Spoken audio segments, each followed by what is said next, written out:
All right. Let's get the show started. Episode 4. My mistake. Episode 5. I got to correct you on your own show. Correct me on my own show. Thank you. And episode 5, we got Luca Rosano from the Waterboy Report. Luca, thank you for coming up to the show. Appreciate it. Thanks for having me, man. Set looks great. Thank you, buddy. Thank you. I was talking a little bit about Luca Rosano and the Waterboy Report. Tell us a little bit about yourself. Yeah, so I started off pretty much the Waterboy Report as a website, and now I'm returning back to that. So the Waterboy Report now is going to be an all Toronto sports website where we have articles on all the games, Toronto sports related, every single day. And then you can see some of the memes that I post on the Waterboy Report Instagram account, in which Matt replied to one of the memes I posted, and then he got a troll coming at him. He got attacked by a troll. So the Waterboy Report, before that was kind of my performer stage name, but now it's more of a medium platform. And on the content side, I'm creating content every day. I now have a YouTube channel, which I changed the name of from the Waterboy Report to Luca Rosano, which is my main YouTube channel. We're closing in on 9K subscribers. That YouTube channel, I post primarily Raptors and basketball content. And then recently, in September, I started another separate NFL YouTube channel called Red Zone Rosano. That just hit 1K.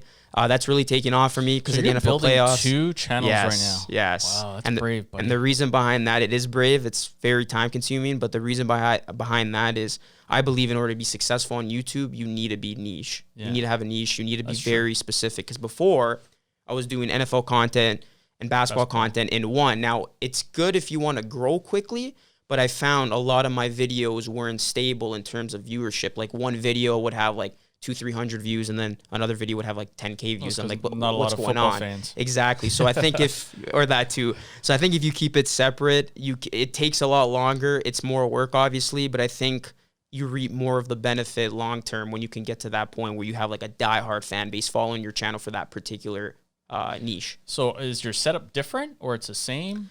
It's the same. Yeah, it's the same. So on my main channel, Luca Rosano, I got the wall, I got the green screen.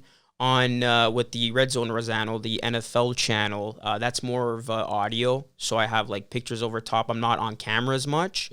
But then when I'm on camera, I have like another set that I go to, which is pretty much like my couch area in my basement. Right. So you change it up a So I change it up nice. a bit, yeah. So that's awesome, man. Well, I got some questions for you, buddy. Yeah, bring 'em on. The show is called Coffee Talk with Stallone. You bring the coffee, and I ask the questions. Cheers. So you ready? All right, let's get started. So when did you know that you wanted to be a broadcaster? Probably since I was a little kid. So I first wanted to be a professional athlete, particularly a basketball player, because my favorite basketball player, still to this day, one of my favorites, and my favorite at the time, was Vince Carter. And that's really when basketball in this country was really put on the map, and watching him every day, watching the Raptors falling in love with the game. I'm like, I want to do this one day. And then I realized that I wasn't going to grow past 5'5", and I'm like, I can't play basketball, so let me talk the game instead of playing the game. So then I fell in love with watching the games, hearing the color commentary, and just like falling in love with some of the broadcast styles and all that. So I'm like, you know what? One day I want to be on TV. I want to be talking about the game for a living.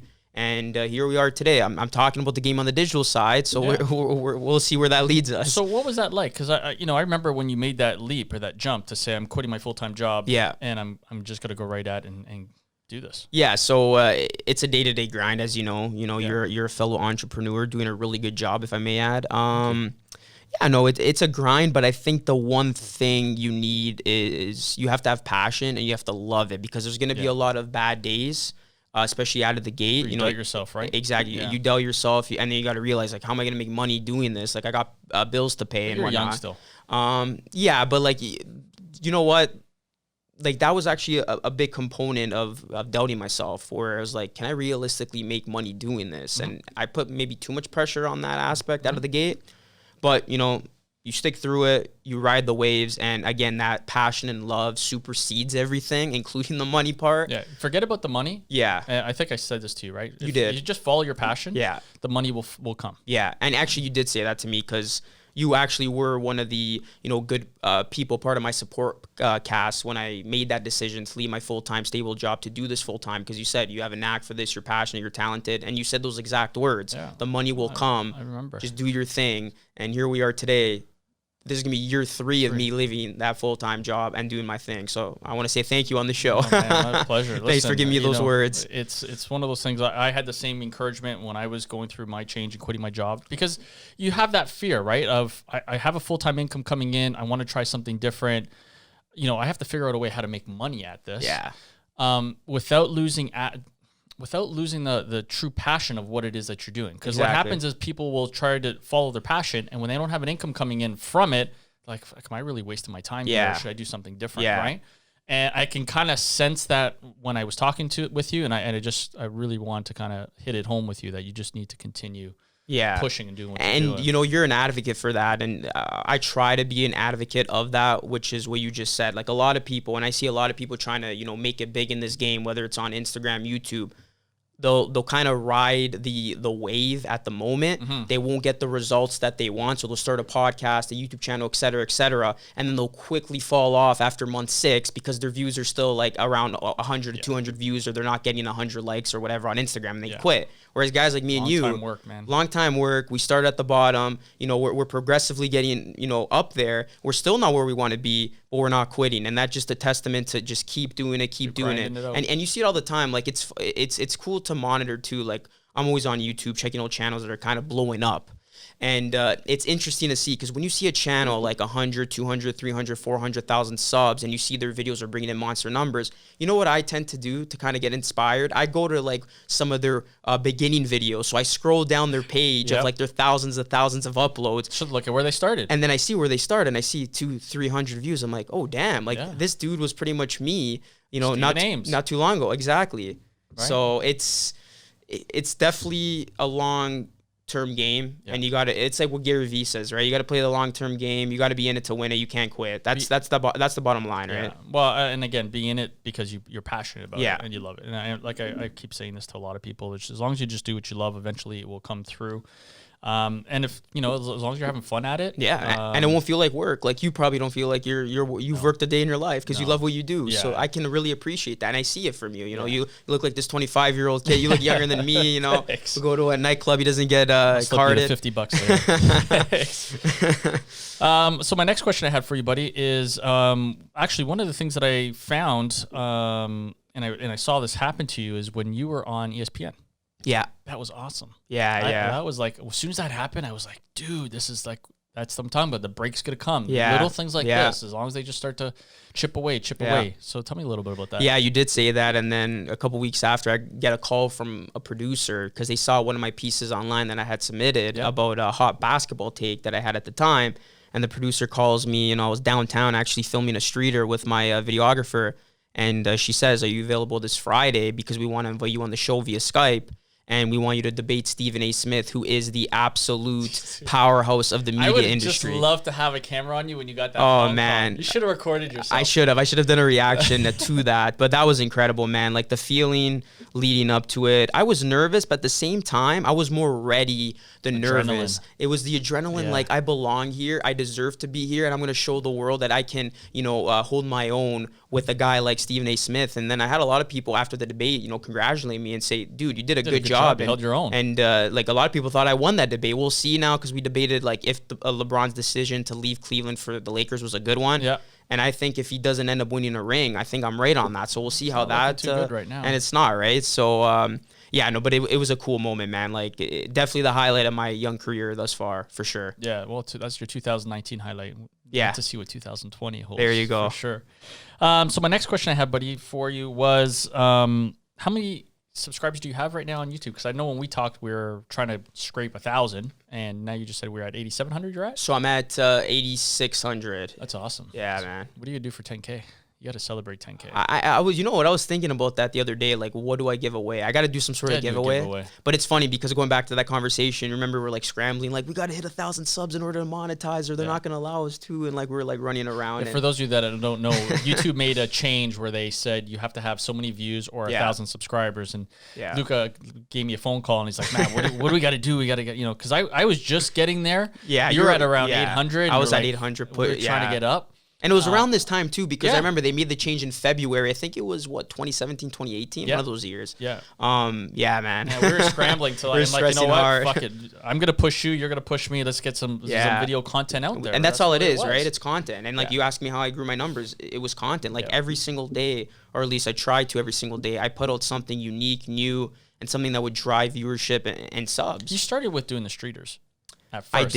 I I did. Yeah, that was kind of my bread and butter. Yeah. Which really exploded, and I got to do more of those for sure. Yeah. And then from that, I've been doing more live streams, which for people who don't know what that is, pretty much me watching the Raptors game. Actually, no. You watching the Raptors and them watching you watch the Raptors game. Yeah. Let's rephrase that. Them watching me watching the Raptors game, and them getting my reactions and play-by-play. Who would even think that would work? There's channels right now that solely do that. Tell me about that. That are pushing like 100K plus, and they're just literally watching sports, NFL, NBA, UFC. Like, it's crazy. So I actually drew inspiration from that channel, who I think they're pushing 100K right now, and they literally started that trend. And it's like, at the time, like, who on earth would watch you watch a game? Wouldn't you just watch the game and I'll watch this dude? But people find enjoyment in that. You got to remind me. I'm going to send you a link that I saw someone sent me of like 1 million views of this lady just using sponges in water, grabbing it, picking it up, squeezing it, putting it back in, grabbing it, squeezing it, put it. That's all she does. That's genius. And she's got,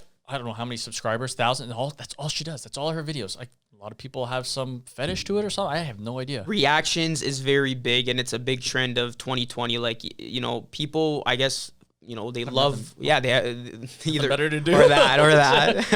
Like, that's being skeptical. Well, okay, to each their own. I'm not gonna judge, but that is the trend. Like, that's crazy, and it doesn't really surprise me at this point, because I mean, it's now the norm. Like, people like watching other people react crazy to certain things. Yeah, pimple poppers. Yeah, exactly. It's like a Netflix show, I think, that came out of it. And there's like there's chiropractors out there just doing their business. They have mics, like they mic up the whole set, and people, like, you know, want to see it. They want to see that, and that's driving like millions of views. It's crazy. Yeah, you know, one of the things that actually worked for me was actually doing a lot of behind the scenes recording of what I do. Yeah, that's where I have a lot more of my interest, more of a teaching side of it. Yeah, for a lot of it's cool. It's like, I want to see what you do behind the scenes. Like, how does this all come together? I'd watch that. It really adds. For me, what it's helped is it's build a lot of value. Yeah. A lot of my clients will see, oh, shit, you know, he does all this work. It's not just a matter of going in with a camera, pressing 3 buttons, and leaving. So you go. It's a win-win. Right? So, you know, I get it, and I kind of started realizing that was something I need to continue to do. Yeah. So. Yeah, those are good pieces of content. Yeah. But so another question I have for you, buddy, was what are some of the challenges you face? That's a really good question. I guess just, and you could attest to this, I guess just with social media always being weird with their algorithms, and like how you got to get ahead, and like, you know, your viewership all of a sudden is down, and your engagement is down. It's like, you always got to be so different. At its like on one hand, it could be a headache, but at the same time, it makes it interesting, because you always got to be innovative. You always got to think outside the box. You always got to do things differently in order to get, you know, the results that you want. 100%. But if you keep doing the same thing, you're gonna see, like, you're just gonna be stagnant, and you're just gonna ride this line, a dead line. Whereas, like, you always got to be innovative, find the new trend, hit it hard, or make a new trend, exactly, go viral. So and that's the thing too. It's like, we always try to, you know, get that big video that's going to put us on the map. So like, the quest for that is exciting in itself. Yeah. But I guess the challenge is just trying to be unique, different, and trying to get that piece of content that's really going to hit and really going to jumpstart your digital career. Right. So what are you doing from now until then as you're trying to build it up? What's your side gig? Because to me, and I say this as your side gig because to me, you're number one is your YouTube channel. Yeah. So your side gig really is like your second part-time job. Yeah. So I'm glad you asked me this, because a lot of people are asking me this. So pretty much my side gigs right now, I do public speaking in schools. So I educate kids, particularly in elementary school, how to utilize social media responsibly. Because the one thing about my content is, I might act, you know, out of line, or not really out of line, but I might have crazy reactions, but I never use, you know, profanity. I never swear. I keep it 100. I keep it professional, because I like that side. And like, people sometimes watch my reaction to a loss to a game. They're like, how do you not swear? That's just not my style. I was never one to swear, especially on camera. So I've been doing some public speaking within schools. And then recently I actually got a cool gig with an esports company, because I think esports is the way of the future. So I'll actually be producing and hosting segments revolved around, you know, FIFA, NBA 2K, WWE, awesome, like other things. And then yeah, just helping other people with their content, producing their content as well. So I'm always brainstorming different ways to drive kind of different streams of revenue while I obviously do what I'm doing now with the most time that I have. Well, it's, you know what, I respect the fact that you're giving back too by helping out these kids in schools and stuff, because you know, social media can get to a point where it could hurt people. You know, people, especially these younger kids, they're just so interested in getting how many likes I have and nobody likes me, or, you know, whatever the case is. So, you know, then there's other ways of using social media to your advantage and not worry about kind of, you know, exactly. And that's what I focus on. I come across it more from like, you know, using it to your advantage and not like engaging in it for all the wrong reasons, you know, bullying kids, posting dumb stuff. Like if you're a kid and even watching this and you're around, like I say kid, but let's just say like you're, you know, 9, 10, 11 years old and you have a passion, you want to talk about a sport, or you even want to stream yourself playing Fortnite and, you know, in a non-controversial way. Like there's kids making, you know, more money than you combined just making YouTube videos or Twitch streams. So like if you have a passion and you know how to make content at a young age, I think you would be, you know, ahead of the curve in my opinion. So like you can really use what we have at our disposal to the best of your advantage at this point. Yeah. Well, I mean, you look at Gary Vee, who, you know, pushes that a lot. It's like, you know, if you're not going to make it in school, it's okay.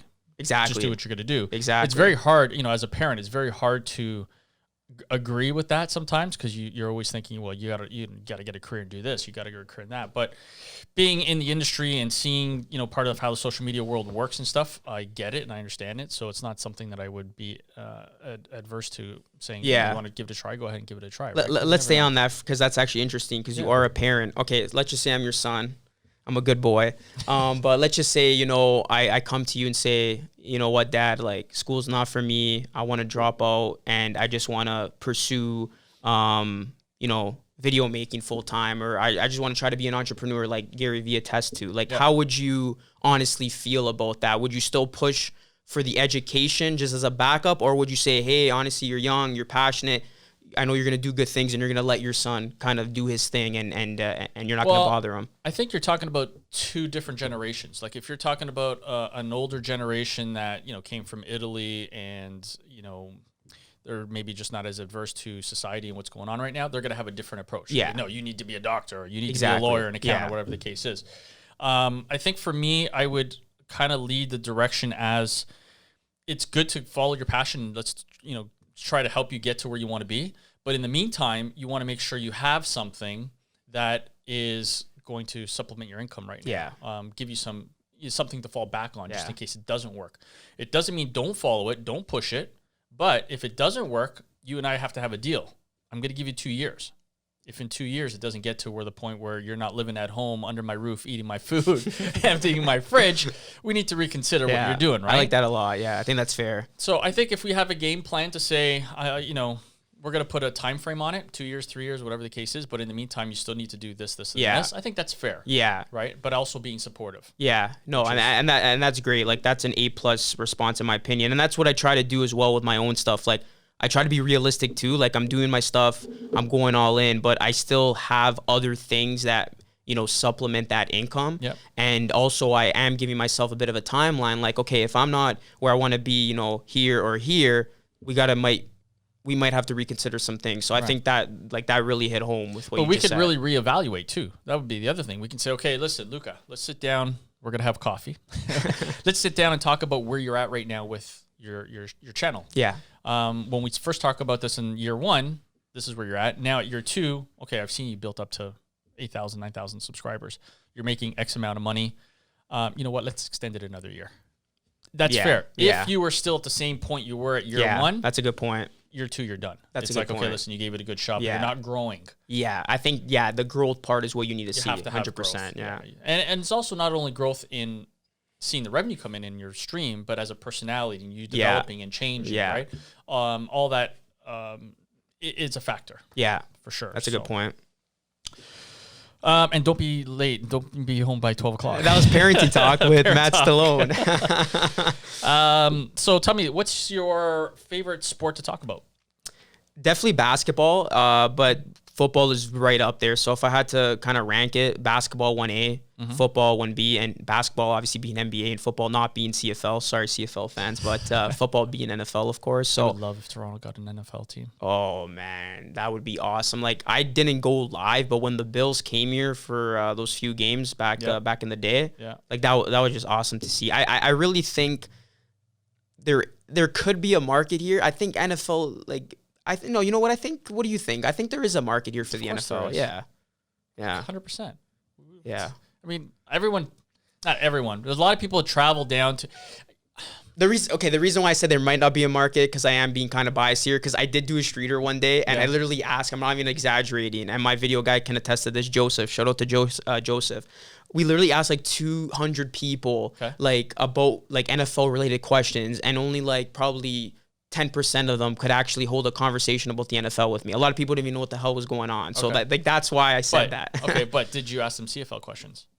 No, I didn't as well. Yeah. I bet you they'd be the same response. Yeah. Not a lot of people watch CFL. Yeah. So how come we're not getting a team then? There is a market here. Toronto's a big city. I mean, you tell me. I know. I shouldn't. You're a sportscaster. I know. You know this stuff. Well, I think they tried to do it, but I think they just didn't think it would make sense. And I think after the Raptors won the championship, I think they should really strongly consider how much Toronto could put. And that's a good point, because I think during the time where they felt like it wouldn't obviously be successful is before like the Jays made their postseason run. Then obviously the Raptors made their postseason and finals run. So I mean, 2020s and on, like there's clearly a market, but are we going to get the Bills or a completely different team? That remains to be seen. I have to say, I'm pretty sure, correct me if I'm wrong, that the parade that we pulled off on the Raptors was probably better than any NFL parade. It was the longest ever, and that's not a good thing. But no, it was. I think the official count, or like an approximate, was like 3 million people. Like that's Canada wide. That is insane. And just going on that quickly, a lot of people ask me like, "What'd you think of that parade?" It ended up being one of the worst days of my life, because like, remember when that like shooting incident happened? Really? I was around there. I'll never forget, Matt. Like I'm literally filming from afar, because I'm claustrophobic too, so I wanted to get away from big crowds of people. Yeah. I'm filming with my camera afar when the players finally got there 5 hours later in that heat on the stage about to address the crowd. All of a sudden you hear boom, boom. I'm like, oh man, like, you know what's about to go down. I see a crowd of people kind of rushing my way, like an angry stampede of mobs. So like by natural human instincts, I'm like, I got to get myself, I got to run as fast as I can. And like, that was just a scary incident, because you don't know like what's going on in the heat of the moment. Like, where's this guy? If there, is there an active gunman? All that stuff. So yeah, that wasn't fun. It really spoiled. It really spoiled a good day. I had more fun when we initially won, going downtown like right after they had won. That was awesome. Yeah, I got home at like 5 a.m. that day. But like the actual parade, I think the reason why it kind of spiraled out of control is because they didn't anticipate that many people. No. They thought maybe, 1.5 at most, but 3 mil, like that's a lot of people to contain. Like you saw the streets. It was nuts. I didn't go down. You were in there. I watch it from TV. I enjoyed it. You are a smart man. This dude is a smart man. I enjoyed it from and when I saw the crowd, when I saw that and then the guy came out, was it the mayor? No, it was the guy. Sorry.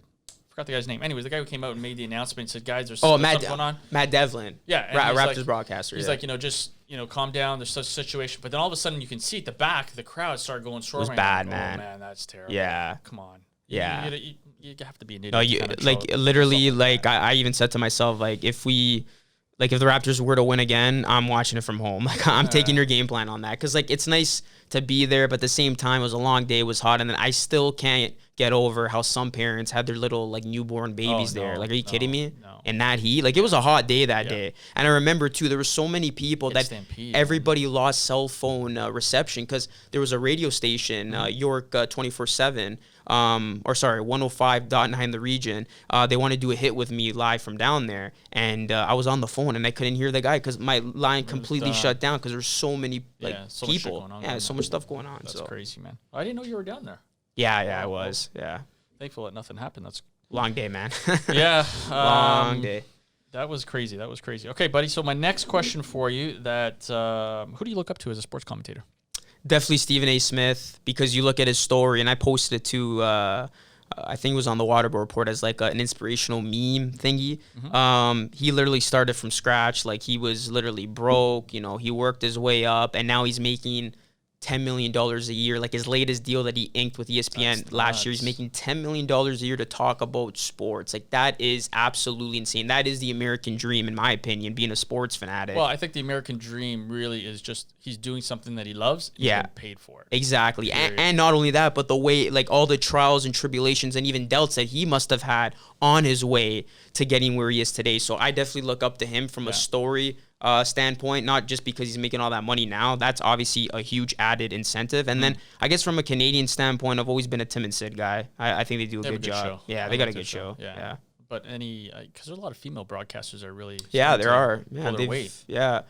Kate Burness has always been one of my favorites. I actually got a chance to meet her when I entered at TSN a couple years ago. Nice. And yeah, she definitely stands out to me because she gave a lot of good concrete advice. Good. Yeah. Well, she was really nice too. Like I was like this intern, like, hey, can I have 5 minutes of your time? And she actually like gave me 30 minutes of her time. We sat down, had lunch. She was really, really nice. That's what you need. You know, you need that mentorship from people who are there or at that level. Yeah. At different ahead of you. Spot. Yeah. That's awesome, man. So let me ask you a question. Another one. If you could choose a sports channel, who would you go work for? Ooh, that's a good one. TSN, because they mainly focus on Raptors, but also Sportsnet I want to be appalled to as well, because they have their fair share of Raptors content. But best case scenario, and Steve Dangle does this right now, if you're not familiar with him, but he pretty much does Leafs content on his YouTube channel, and he's grown his channel to 100,000 plus subscribers over 10 years, and now he's doing work for himself, and he's doing work for Sportsnet that kind of onboarded him on their digital side. So I think that's best case scenario, and I want to try to model that where I don't have to give up what I'm doing now because I want to keep this for life, but then also contribute to a big name like a Sportsnet or even ESPN. That would be huge. Like that's the granddaddy of them all. Well, they also benefit from that as well. Yeah, right? exactly. So it would make no sense for them to shut him down in that sense. Yeah, because they're feeding off his eyeballs anyway, so it's a win-win. So I think that's kind of my ultimate goal with this. Yeah. Good. Well, what do you find is a challenge right now with your YouTube? Like, what do you find one of the hardest things besides creating content, I would guess? Yeah, just being different, and then always just, like, it's not really a challenge, just always that nerve-wracking feeling when you put out a piece of content. It's gonna be received? And then how it's going to be received. Okay, so here's my question for you, because I had a conversation with one of my clients the other day on his podcast, and we were talking about getting over your fear. Yeah. Pretty much, right? Comfort zone. So what did you find were one of your challenges that you had to get over your comfort zone? I'm a big fan of trying to do something every day that isn't in your comfort zone. So like even outside of the content realm, like even if it is like sparking a conversation with a complete stranger, I love doing things that like aren't perceived as being comfortable like by a lot of people and doing it because I feel like that helps you in the long-term game. In terms of content, like, are you asking me what I might have done that made me get out of my comfort zone in the content world? Yeah. Because when you first start, like, I think the streeter, right? Like, you put I was just yourself about to out say, there. I think it's the streeter, man. Yeah. And especially knowing that you're exposing people's knowledge and then there's a good chance they might embarrassing them at the same time. And then there's a good chance they might come across that. That's happened a couple of times where I've exposed the dude and then that dude comes across the video. That is the worst experience and feeling ever because then he's like in the comments, he's like, you dirty little. I'm being an SOB, let's call it what it is, right? Because so that was definitely getting out of my comfort zone where not only am I approaching random people with a mic and a camera, but then I'm trying to... Which is very intimidating. Yeah. A lot of people don't like being on camera. Yeah. And then not only that, but trying to obviously, trick them with a question and seeing if they catch on or not. Yeah. So and hopefully they're sober. Yeah, a lot of the times they're not. And that's an easy get. Those are the fun ones. Have any of those went on and crashed you? No. There was one guy in particular. It was pretty bad because he was with his. He was really. I know which one you're talking about. He was. There was one with his girlfriend, and when he did it, like he was feeling pretty like confident about his answer. He's like, "Yo, man, like that was sick. Like, where can I watch this?" I gave him my channel name.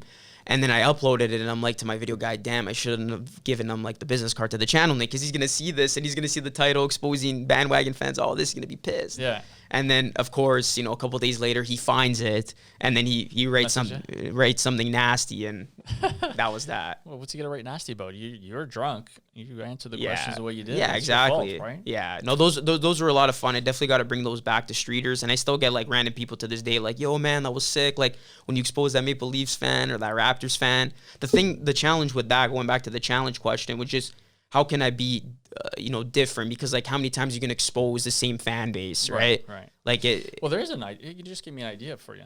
You should go travel to, let's say, when the Raptors go play at a different city, and go on the streets there. Yeah, you know what? It's funny you mentioned that because I did have that idea, and there's another YouTuber doing it, so that would be my only competition. But that is good. I've never tried that, like going to another city, and that could be kind of pricey too. Super reporter, we're gonna call you. But that would be cool. Yeah, maybe I'll consider it. Super fan reporter.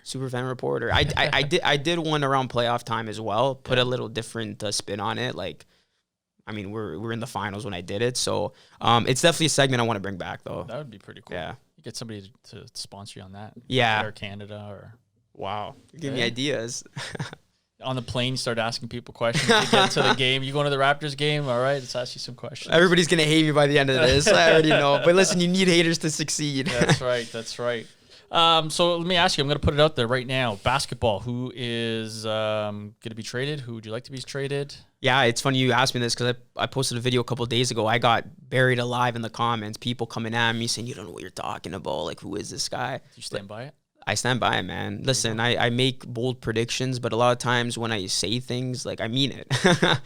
And that was a case of me believing that the Raptors need to make a trade in order to try to get back to the NBA Finals. Because I think as constructed, we won't. We need to spice things up a bit. In terms of who we should get, I know I posted a video. There's Kevin Love being rumored to us, Tristan Thompson, JJ Redick, Drummond. I'm posting a video today, and this is actually intriguing. Fellow Italian Danilo Gallinari. I think he'd be a huge addition to this team because the Raptors need help on the wing. They need help scoring. And even if we gave up defense to get scoring, I think we need that, especially in the playoffs. Because you've seen even in some of these games, like we're shooting like, it was the Heat game that you messaged me right after it was done. We're shooting like 20, like lower than 20% in some of these games. It's insane. Yeah. Like, so I think we definitely need to make a move to get better if this team seriously wants to get back to an NBA Finals. So one of your thumbnails on your YouTube channel had the new uniforms or the new team that was sitting on the bench there. That was pretty cool. Yeah. That was actually, to this day, is my highest viewed video ever. 111,000. Wow. And that kind of blew up like out of the ordinary because it was right after Kawhi left. So I think that's why it took off because there was a lot of attention surrounding the team following his departure. And the thumbnail was pretty funny because like I had the team from last year, but then I X'd out Kawhi and Danny Green and then had new look Raptors. So that kind of blew up on me. And it was pretty much just me giving my raw take on how the Raptors look for this season. Yeah. So for those people that have not listened to your video or watched the video, I should say, about who you suggest should be traded, let's tell them what it is, who it is. Yeah, so I think, to be honest, I think in order to get a player that you're going to want, you're going to have to part ways with Serge Ibaka. And he's an expiring contract, so it would work. And I know you're going to give up a lot of defense, but again, it's getting that offense that's going to come in handy come playoff time. I would definitely be interested in that. Marc Gasol is another name. He's obviously an aging veteran. We traded him at last year's deadline, and he comes off the books as well. I think if the Raptors trade somebody who is coming off the books, that would be interesting. But then another trade that's very interesting and got even more heat than the initial ones was parting ways with Kyle Lowry for an Andrew Wiggins, who is a Canadian kid. Because Lowry, he's done everything with this team, but I don't think they would do him. They won't do him dirty like that with trading for like a Wiggins. If they could get like a superstar, like when they got Kawhi and traded to DeRozan, they would do it. But they're not going to trade Lowry. I don't see them at least this season. I think Lowry would probably want to retire. I think they will. You know what it is, Matt, too? I think it's more from the perspective where Masai's not going to do it twice because he did it with DeRozan to win a championship. Listen, it paid dividends, huge dividends, because we won it all. Yeah. But I don't think now that he has that championship and the fan base is content, he doesn't want the fan base to turn on him again by trading Lowry, who right now, like, he's going to go down as the greatest Raptor ever when talking about 10-year loyalty to the team, all those factors weighing in. Well, you know that saying, though, Luca, never say never.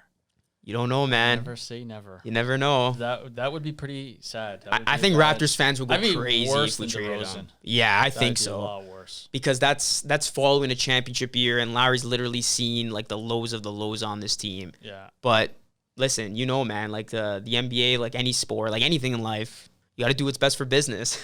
You know what? Speaking of last night's game, having DeRozan back, I must say it would be nice to have him back, though. You would want him back? I think he would have something to prove by coming back. Mm-hmm. If he can Honestly. do it. I think DeRozan would accept it with open arms if the Raptors were to try to pursue him. Would the Raptors want him back? I don't think so. I think that ship has sailed. I think where the team is headed and the direction they have taken, I think you would take a step back by bringing in a guy like DeRozan, who is a ball-dominant player. He needs the ball in his hands, and it would really take away from like a Siakam, who the Raptors are trying to groom as that next guy for our team, or even a Van Vliet. So I don't think it would be a fit. Like I said, sometimes you got to part ways with your past, right? So yeah, let it go. But the fans would receive that really well, because we even saw in that game, like they love him. They love him. I have to say, one awesome thing I love about watching basketball is the respect that the players have for each other. Yeah, and that's big. And a lot of the fans also. Yeah. It's great to see at the end of the game, these guys are shaking hands like they're just, okay, games, whatever happened. And but do you like that? Because like the competitor in me doesn't really like that, because like that's what it's good you brought that up, because to me that's the biggest change from today's game to the game that was played in the 90s with the Michael Jordans of the world, where like those guys hated each other, and it showed on the court. Like it produced a very compelling competitive product. Whereas now, you're right, all these guys are on Instagram, having a drink together, but it's like when you have friends play the game, it's like you want to see some animosity, you want to see some of that grittiness come out. But you see it during the game. You just don't see it. Yeah. After it's all done and said. Okay, I guess NFL you don't see it. Yeah. Hockey you don't see it. Yeah. And those guys will. No, and I think NFL does a good job of that, where like the players, if players got beef, they got beef on the field. Oh, yeah. They put it Whereas NBA, there's some beefs going on right now, but like I said, like compared to the 90s when MJ, like some of the stuff he would say to some of the players on the court, man, like it was terrible. But that's what. But there that's are what gave some him players the that edge. still do it with other players. Yeah. It's still there. Yeah. But it's just that seeing DeRozan and Lowry, hugging like they're still best friends and stuff like that. Yeah, exactly. I mean, that doesn't take apart just because you're not on the team anymore. I guess I wanted DeRozan to turn heel and just hate the city for doing what they did to him, and then him just be like, I'm the guy now. Oh, he did. And without saying anything. He slammed, he dunked a few of them in her face. Yeah, poor Boucher, man. He's still recovering from that. That was a vicious dunk. Hey, props to him for still standing up and jumping in front of him to try to stop it, man. Yeah. That was huge. So, who is your favorite player on the Raptors? I'll tell you mine. You tell me yours. Yeah, so I'm a Siakam guy, because I just love his story, where like where he's from. Yeah, where he's from. The progression that he's made, because he came in a no-name player. Like nobody expected him to be this underdog, good. Right? Very, and I can relate to the underdog. So my pick's definitely Siakam. How about you? I like Powell. Yeah. Yeah, I think he will and is already, I think, this year on goal to do better than Green. Yeah, Powell's very talented, and I think he gets a lot of hate, and I've hated on him in a fair share of videos, but he's still so young that you can get a lot from him. But he's getting more confidence now. Yeah. Because he's playing more, and because he's, hitting those 3 points from everywhere. The confidence in him is incredible. Yeah, and that was in thanks in large part to the injuries, because it gave him that opportunity. And I think that's kind of been the theme of the season, where it's like the injuries have happened, but it hasn't completely destroyed this team, and other guys have used that opportunity to elevate their game. Boucher being another, and like you said, Powell. Yeah. He's played his best ball this season. Well, a lot of these young players now are starting to kind of shine because of the injuries, right? Which is great to see, knowing that the team can still play well and keep up and still have our top guys out. This team's very talented, and I still can't believe there's analysts out there who are getting paid top dollar who said that the Raptors wouldn't even make the damn playoffs. Do you believe that? Really? Former coach, too. No way. Sam Mitchell. Really? I've been calling him out a lot, but it's crazy, man. Did he say that they weren't going to make the playoffs last year? I'm not too sure what his prediction was last year, but I saw like a graphic, and he didn't have them making it completely. I'm like, really? Come on. Like, this team, I know they lost Leonard, but they're still super talented. They're very talented guys. Yeah. I mean, it's great to see a lot of them kind of elevate their game just because Leonard's gone. I think it helps them say, now's my time to shine. Yeah, I think it's motivated them in that sense. Yeah. Well, buddy, thanks so much for coming out and having a coffee and shooting the shit with me. Yeah, it was fun. We got to do it again, man. We'll do it again. That being said, I'm going to hold you to this. Let's hear it. I predict in 2020, 2021, one of those 2 years, I think you're going to have another major jump and goal in your goal to become a commentator, whether you're going to be on some show or you're going to start doing something, maybe be a streeter for TSN or whatever. And I know when you make it, we're going to have another interview here to talk about where you were from to where you're at now. I appreciate that. Those are big expectations to fill, but you know what? I'll take you up on that. Let's do it, man. All right, buddy. Thanks so much. Thank you. This was a lot of fun. Guys. And as always, Coffee Talk with Stallone. Thank you.